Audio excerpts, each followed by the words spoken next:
Hey YouTube friends, today I am going to restore an old, rusty, antique hand sickle because I am growing wheat in my garden over the winter, and when springtime comes I want to be ready to harvest that so that I can make my own wheat flour and bake my own bread right from my own garden. But in order to do that I needed this tool to harvest. So I bought this for $4 at an old antique store, but it's old and it's rusty and it needs a little help. So let's get to it.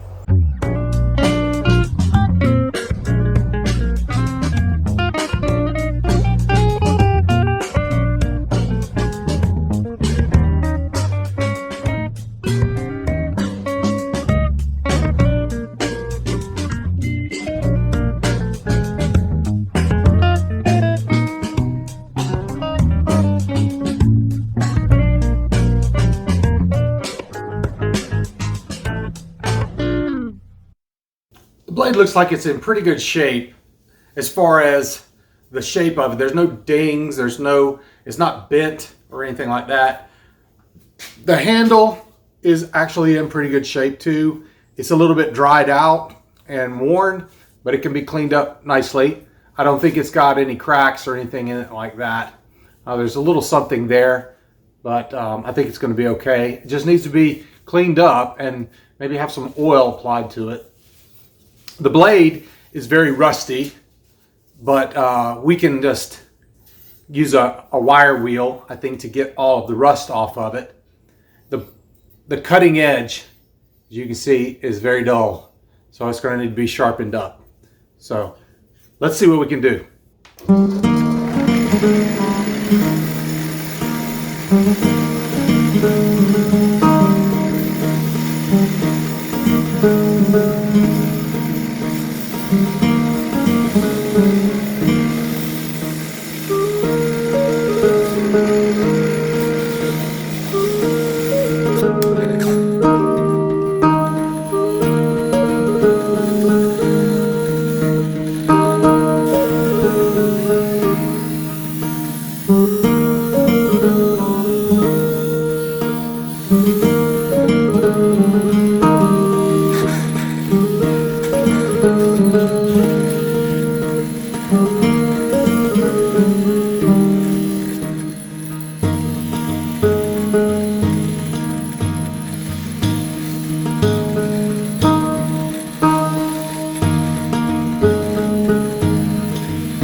Galatians 6:7 says, "Do not be deceived. God cannot be mocked.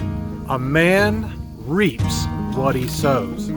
If you spend your life reaping things of the flesh, things that are unclean, things that are hurtful to other people, even if you put on a front and fool other people that you're a good guy, God knows what's really going on. And you're going to reap what you sow. On the other hand, if you sow things in life that are good, if you sow peace, if you sow love, and even if nobody else knows it, God knows it, and you will reap good things. You will reap what you sow. And this isn't a principle that applies to all of life. It's so important. Think about it. If you're a generous person, then you're going to reap generosity from others. If you're a helpful, gracious person, if you're kind, if you do the right thing, if you're a person of integrity, then those kinds of things are going to come back to you as well. If you are always talking about people behind their back, if you're a gossip, if you're a liar, if you are hateful, if you're hurtful, if you're mean-spirited, those things are going to come back to you in life as well. And this is a principle that we really need to think about, I think, so much in our world today, because there's so much vitriol going around. Here we are, it's been in the middle of the midterm elections, and politics seems to bring out the worst in everybody. But what you sow, you will reap. You will reap what you sow. How you treat even those people that you disagree with, people that you think are wrong, even your enemies. Jesus said, love your enemies. Pray for those who curse you, because you will reap what you sow. And he said, do not judge, lest ye be judged, for the same way you judge others, you will be judged yourself. You will reap what you sow. That doesn't mean don't have good judgment.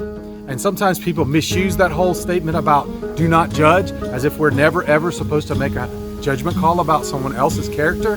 Yeah, we can look at somebody, we can see how they act and what kind of fruit is in their life, and we can have some wisdom, but being judgmental is a whole different thing. That's where you think that you are better than someone else. Listen, folks, you will reap what you sow. That's something that you can base your life on. So let's do that. Let's get out there and let's grow and be fruitful.